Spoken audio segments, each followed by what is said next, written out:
Welcome to another episode of Leadership is Me. This is the podcast that brings you raw, real conversations with everyday entrepreneurs who chose to rise. I'm your host, Blooming, and each episode we dive into the mindset shifts, the life lessons, as well as the defining moments that help somebody unlock something greater. So if you've ever felt called to more but just kind of didn't know where to start, once again, this place is for you. Because leadership is not just a title, it's a choice. And that choice can start right now. So today I am talking to Ambila Nath. She is a manifesting expert who owns ambilanath.com. So her journey is really interesting. So one, she is a British Asian woman. So love the diversity there. And just basically through her own challenges, intuition kind of became her guiding force. And so now she empowers others to tap into theirs, not just from a spiritual perspective, which is interesting, but in a practical way to kind of reclaim their path, help them make aligned decisions, and know that really they're never ever truly alone. So I am so excited to talk to Ambila and to learn from her and to tap into my own intuition throughout this call today. So hi Ambila, how are you? I'm very well, and thank you so much for having me on, and thank you for the introduction too. Thank you so much for being here today. So before I get to picking your brain about your journey, why don't you start off, give it a good 30-second, 60-second insight into a little bit about you and your business. My business, as you were explaining in that wonderful intro, is a combination of spirituality but also strategy, because both of them go hand in hand. You can't do one without the other where manifesting is concerned. And I think that's the driving force for me teaching people how to tap into their intuition. It's also teaching them the strategic actions, techniques that they need to do to make the manifesting happen.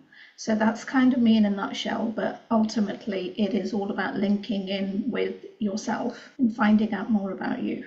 So that is so cool because you never hear people say spirituality and strategy. So definitely want to unpack that. But first and foremost, like how did you get into this business? My route was very corporate, very logical, IT consultant, and never really thought regarding the spiritual part would be me. I mean, I loved getting readings, I loved the psychic stuff, learning about human beings as a 360 on behavioral, on body language, on how we think, but also that energy and spiritual element. I remember at an early age, going to psychics as you do to get a reading just to see, how your future might be and all of that kind of thing. And I always used to put them on a pedestal and think, wow, there's something extraordinary about you that not the average person can have. And that's how I used to classify this ability and tapping into your intuition until I started to develop it myself. So as I said, I started with a practical route, 10 years in corporate, all logical, all methodical. And then I had a transformation happen in my life, which was quite major. And then that instigated my spiritual journey, which was me healing myself and beginning to open up to what energies were and really beginning to understand it on an individual part, but also on the external part as well. It took me a long time to merge the two businesses because I had to get out of my own head and my own prejudice and my own judgments that people are going to think, oh my God, she's crackpot.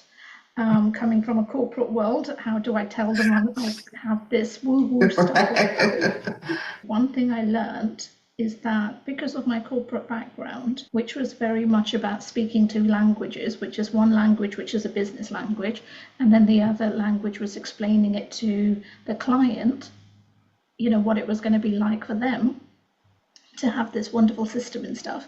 I realized that when I talk about manifesting and spirituality, I have the same. So I can be really woo-woo and technical, but then I can put it in such simple terms that people just go, I get it now. So yeah, that is one advantage I found that my journey has definitely helped me with. So I chuckled when you talked about coming from corporate, because I often say that people that come from the corporate world and either step into entrepreneurship or just something different, we suffer from like this corporate PTSD, which is this very in the box style thinking. So how did you become comfortable with the fact that, there were limiting beliefs, if I can safely call it that, that came from, you have to be this way, or being very, very concerned with how others see you and a process like what you're doing. How did you make that shift to be comfortable with the gifts that you were experiencing and growing? It's a work in progress. I'm not going to lie and say that, 2 decades on, I've got it all sorted. It's still a work in progress because every time you're up leveling or you're growing, so are your fears, so are your doubts, so are the judgments, so are, everything else. So if you think about it as a growth in a work in progress, then you're not constantly beating yourself up that why haven't you got it all sorted by now? So the way that I overcame it is, well, one, definitely I trained as a coach. I'm a certified coach. So as part of that, I learned the skills on how to deal with these things, but I also learned what on earth boundaries was, what on earth limiting beliefs are, what on earth that it means to have mindset. Those things aren't naturally taught. We don't come out of school knowing these things. So training taught me those things, started me off going, okay, I understand boundaries. I understand that I've trained people, whether they're friends, family, colleagues, on how to treat me. I've basically got this limiting belief which came from, I don't know whether when I was a child, adult, or recently, that's stopping me from progressing. So for me, it was knowing those key things, categories, classifications, that really then started helping me to identify and really begin to get more in touch with me and how my inner thoughts work. I love the fact that you said a little bit earlier that the more you essentially grow and evolve, so will your fears. So will, like, it never goes away. And I think a lot of times, we go through life with this thought process that we'll hit a certain pedestal or we'll hit a certain point and all of that will go away. And we often get what do you call it, God smacked, when it's like, Mhm. oh, like why do I still have these fears, or where did this new, thing come from that is trying to give me anxiety? After going through this journey and after learning so much, what is something that you feel that people truly misunderstand about intuition, spirituality, and strategy? Good question. I don't think people fear intuition. I think it's that they don't understand it. They don't understand what it is, what it means. They know it by different words like, my gut feeling, I just had this knowing, I just, kind of felt it, all of those loose kinds of things, and maybe not intuition. And that's okay because not everybody needs to be on the level that I'm on or needs to be, really tapping into it if they are happy and comfortable with I have a gut feeling, I follow it, and I'm okay. Because there's no harm in living a life that's just about logic, strategy, and as long as they're still living the life that they want and it's making them happy. The intuitive part and spiritual part, I always say to people, is like having your bonus or enhancement, because that's where, when you tap into it, it allows you to really begin to flow and maybe stop all of those inner conflicts because you're working really with your inner soul and you're learning to have more peace in your life rather than the running around the to-do list and all of that kind of thing. And it's in some ways tapping into a power, I'll call it a power very loosely, tapping into a power or as I refer to intuition, as your GPS. So it's basically tapping into, Google Maps, kind of sending you signals that there's diversions coming up, there's blocks coming up. Do you want to take this route instead, or do you want to save, X amount of minutes if you went via this detour? And that's basically what your intuition is doing for you on a human level.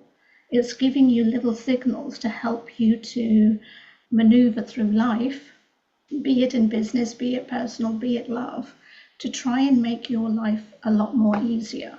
But there's no wrong or right to any of this. It's very much about what you're ready to follow.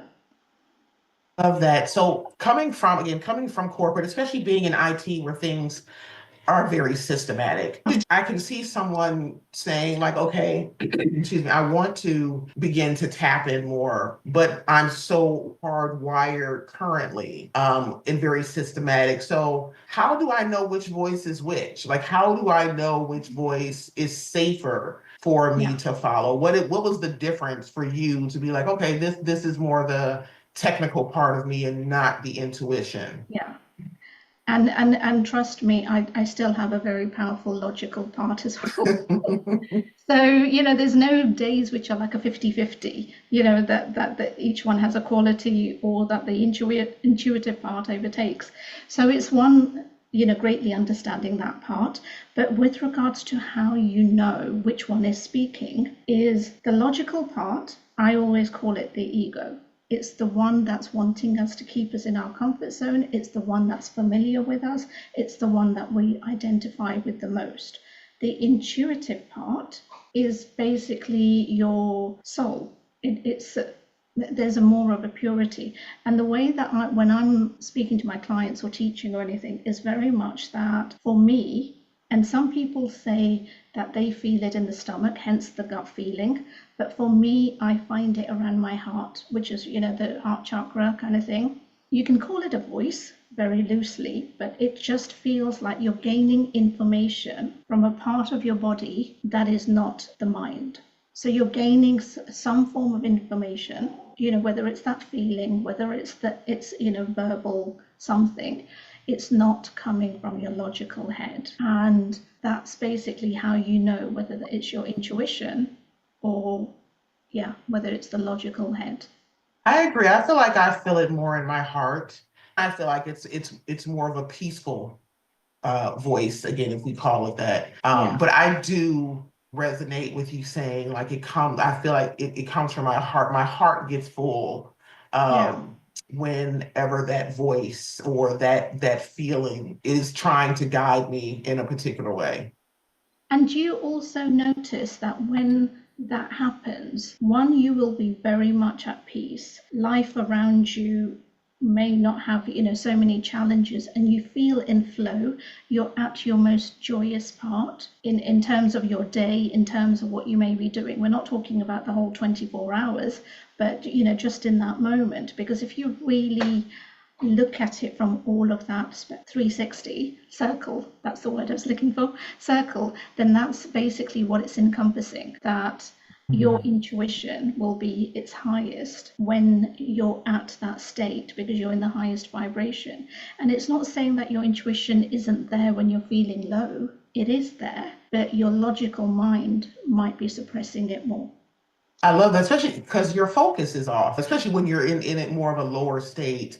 You're probably stressed. You're probably, you have so many other things going on. So I can see how, as you said, your intuition is there, but it's definitely not the loudest voice that Yeah. is coming at that time.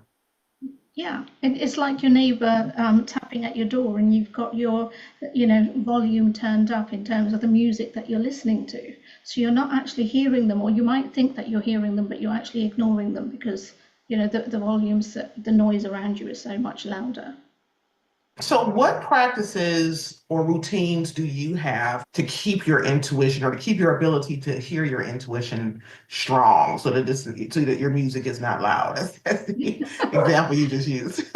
Yeah, well, wonderful thing that I love about this is that there's just so many techniques that not everybody needs to apply everything, and not everybody's going to resonate with everything. But firstly, definitely learn to spend time in silence, whether it's indoors or whether it's outdoors, because we are constantly just full of noise. No, to try and just be in silence. And it doesn't have to be like a whole day kind of thing. Just start off small, 5 minutes a day. 5 minutes a day. Maybe the first time you get up, maybe after you've finished your day's work, just 5 minutes in silence. That really does help to change and lift that energy. Secondly, I became a very major advocate of this technique, which is journaling.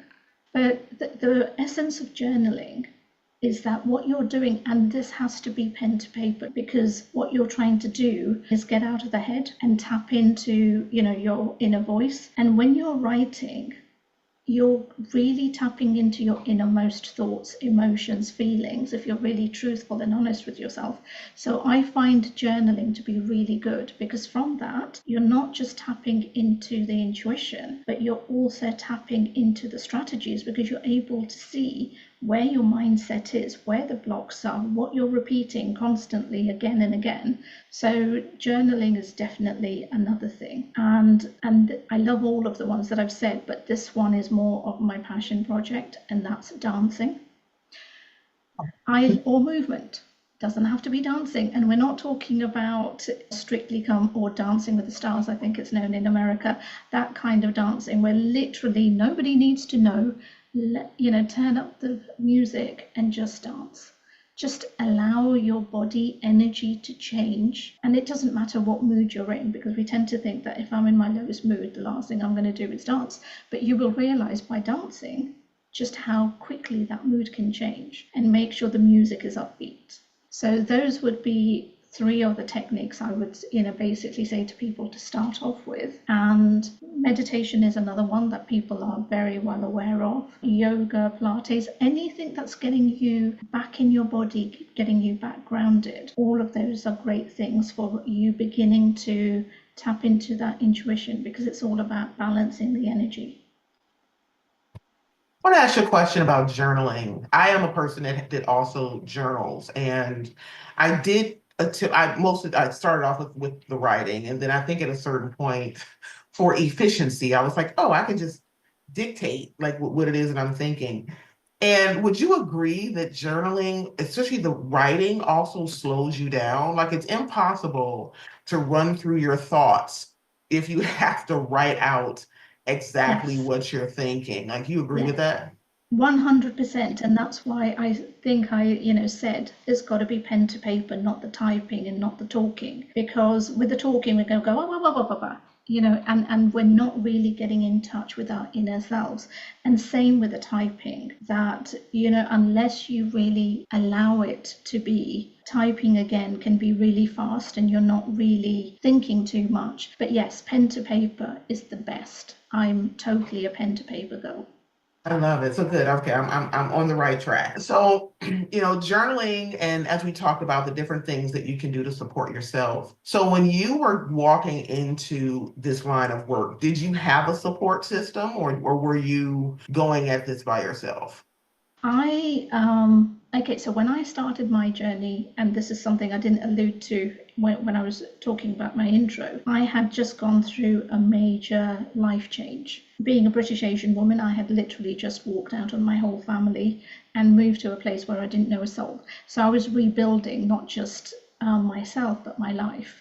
And in terms of the support system I created a new set of friends, a new set of, people who were surrounding me. I was still in touch with a few other people, but because again, I was transitioning into my coaching, so I was being trained. So therefore, I had that support system of the coaches, and the network of the program I was part of, so we had that wider place. Anybody who's starting out, it is really, really important to have that support system, but a support system that's going to build you up, not the ones that are going to put their own fears on you. And everybody is coming from the kindest heart, but not everybody is going to understand your journey, understand your dreams, understand what it is that you want. Because even though somebody might be advising something from the truest form and with the greatest love, they still have an element of their own fears that are, holding them back from doing what you want to be doing.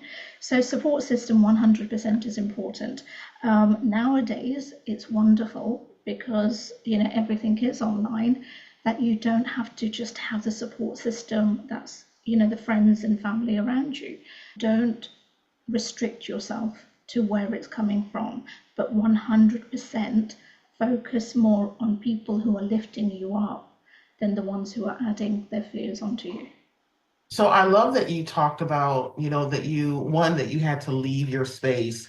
I have an obsession with stories that they label the hero's journey. And it talks about how a lot of times the hero ends up leaving their nest, essentially, if you call it that, and goes someplace completely foreign. And it's during that journey and that experience that they grow and develop. And so you talk about essentially leaving what would have been considered a traditional support system and building one. And so I think it's good for people to see that sometimes the support system that you're born into or that you've known your whole life may not be the support system that's going to help you get to the next chapter. So what was that experience like, moving someplace fully away from what you knew and then building a support system?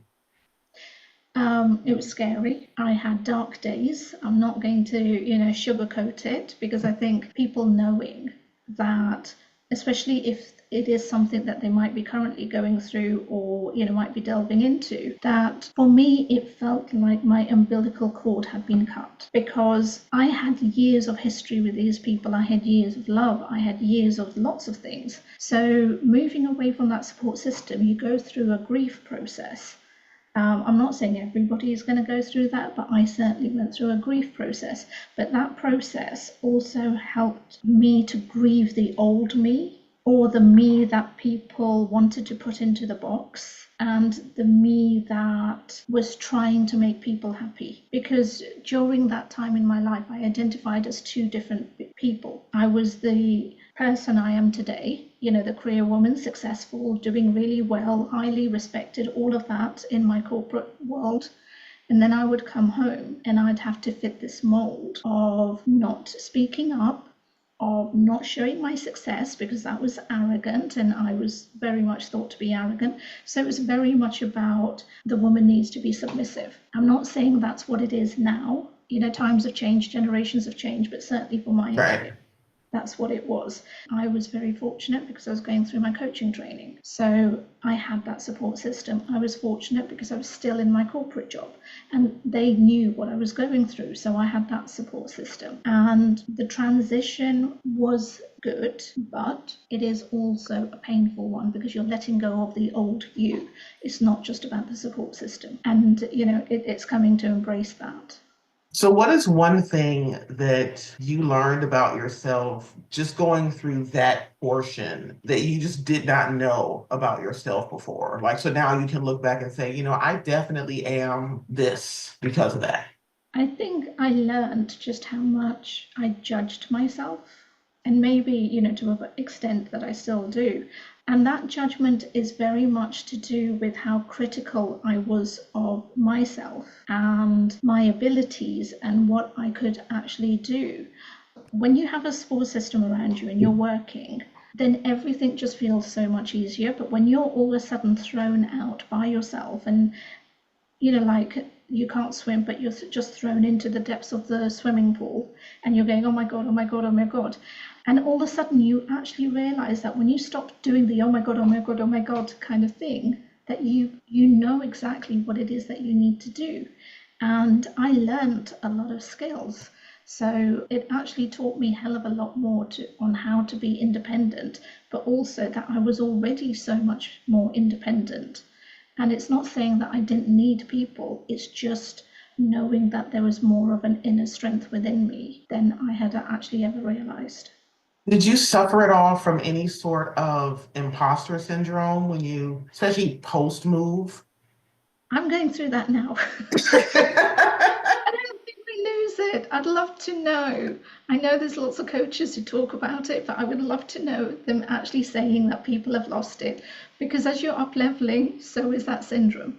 So did I lose it? Yes, 100%, because I am not the old me that I once was. Everybody from, my past life that I left behind, but then rebuilt the relationships back, they know that. So there is no old me, that this is who I am now, just this one person, and no conflict and stuff. But people will always have those doubts, but that's why having the strategies and understanding yourself more and how you think.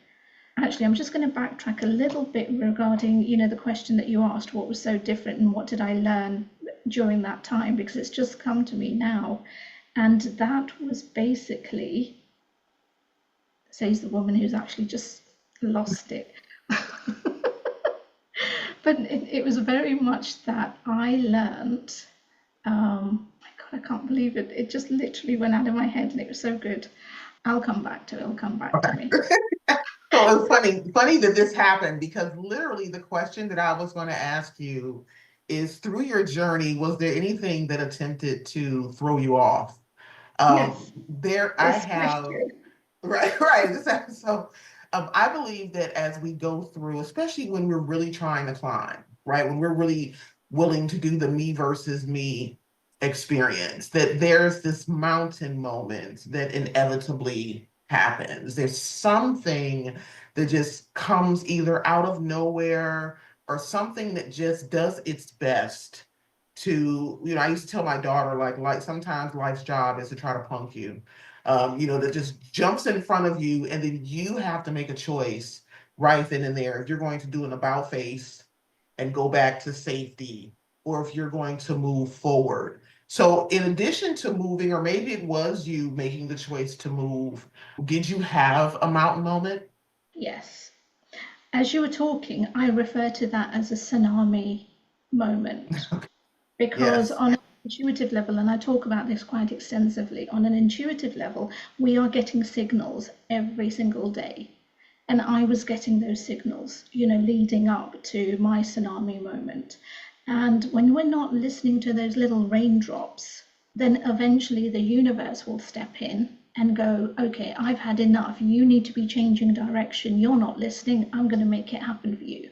And that could be a job, loss, redundancy, because you're not meant to be in that environment. You're not meant to be where you are, or whatever it may be. But I've always noted that when people think about it, they will turn around and say, well, yeah, actually, I've been wanting to do that change for years, but just not having the confidence to do it.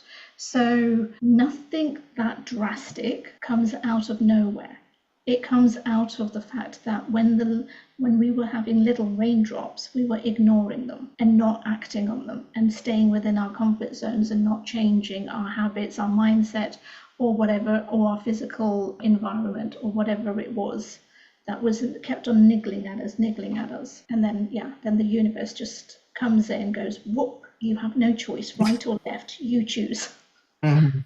I love the image of you didn't pay attention to the little raindrops because I love a good sunroof, and I am notorious for driving despite seeing all the little droplets hitting the window, like waiting until the very last minute to close the roof because I want to continue to enjoy this, where I am in this sun moment as much as possible. But I love that because I feel like people can really apply that. Like they can look back and say, okay, well, when did I get hit with some water a few times and just keep going Yeah, despite it? Plus, I think it gives a different perspective of these, as you said, of these tsunami moments, that they're really not coming out of nowhere. There's a goal and intent behind it that is really for your good.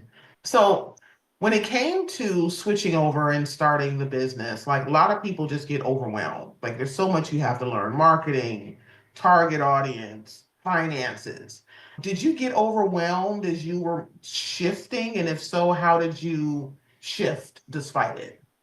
that is the greatest shock that people don't know about. I have current clients who are transitioning and all of a sudden realizing that from one hat, they're moving into all the hats. And I was one of the fortunate ones because my corporate job was very much in really understanding how the whole business worked. So I kind of came at it with a little bit more advantage. But it was very much that the things that I didn't enjoy doing, like accounting and bookkeeping and those kinds of things, yes, I could do it, but I chose not to. So those I sourced out. The things that I felt, okay, I can save money on because I have the technical know-how, skills that I already have that I kind of enjoyed that, weren't going to be a burden on me, I kept hold of and, I utilized. So I think when people are going into these kinds of decisions, it's looking at it in a three-way. And I always use this in intuition as well. What do you want to keep? What do you want to give away? And what do you want to get rid of? So the keeping is processes, techniques, and stuff I want to and enjoy doing. What do I want to give away? So whether that's outsourcing, to somebody else, or whether that's, bringing on somebody else into the business, or, your own personal life, like a PA, VA, PA, or whoever, then that's that. And what do I get rid of? Because there's so many things we think coming from a corporate job that we need that we actually don't. I used to think I needed not my home environment, but an office address because people aren't going to think I'm legitimate. I used to think that I needed business cards. People aren't going to think I'm legitimate. So there were so many conditionings that came from corporate because I was trying to be corporate without realizing that I'm actually my own entity and an individual. And looking at what is it that I want to do in my business, not replicating what I came from. So do you feel that, or I guess I have two questions, and I'm going to give them both to you because I feel like we can probably just combine them, but they're separate in my mind. So one of my questions is, how has your definition of success changed from when you first even had this thought to now? But also, what is one thing that Ambila would tell her old self now if she had that opportunity to talk to her? Well, in terms of what success was and what it is now, I'm just going to say it was always about me getting to a point in my life where I was serving others to create the life that they wanted, to give them the tools, techniques, and abilities, confidence and everything to know that life was going to be okay. So success for me has never really been regarding the money or the pounds in the bank and things like that. It's been more about how many people have I impacted, how many people have I actually helped, how many people have changed even one little step of their life that has given them fulfillment. That for me is where my success line has always lied. In terms of what would my now Ambila say to the old Ambila, I would say, girl, you have got some guts and balls and so much strength and love and friendships that you don't even know about yet. And I would basically just say to that girl, give it your all, be who you are, allow the people who want to judge you and keep you low, let them be. Put your energy onto where you need to be and want to be, because your power in you just being you will outshine the power of the ones that are trying to hold you back. So yeah, that's basically what I would say to her. I love that. So the name of the podcast is Leadership is Me. So thinking about Ambila today, when you look in the mirror, what makes you say leadership is me? I think leadership has always been me. I won't say that it happened because I came into doing my own business or I stepped into the corporate world and became that. Leadership has always been me because I have always been the one leading my life, regardless of the opposition, regardless of the judgment, regardless of what others may have tried in holding me back. So leadership has to be within you because it's you that is leading your life. It's not about leadership to others. It's about you leading your own life. I love that. I love that. I love that. So where can people find you and what do you have on the horizon? I've got a lot of projects on the horizon, which is wonderful. I've got lots of shops. I've got the YouTube channel with all the manifesting tips and tricks. I've also creating manifesting courses. So, and how to tap into your intuition. So that will be something people will be able to download, be a part of, but also anybody who is into manifesting or wanting to know more about manifesting but wondering why things aren't happening for them in their lives, I also have a free gift. And that gift is downloading a guide, which is basically 7 reasons why you might be blocked in your manifesting. So all you need to do is literally go to my website And the way to find me is literally Google my name, Ambila Nath, and everything from Instagram to my website to me is all under that name.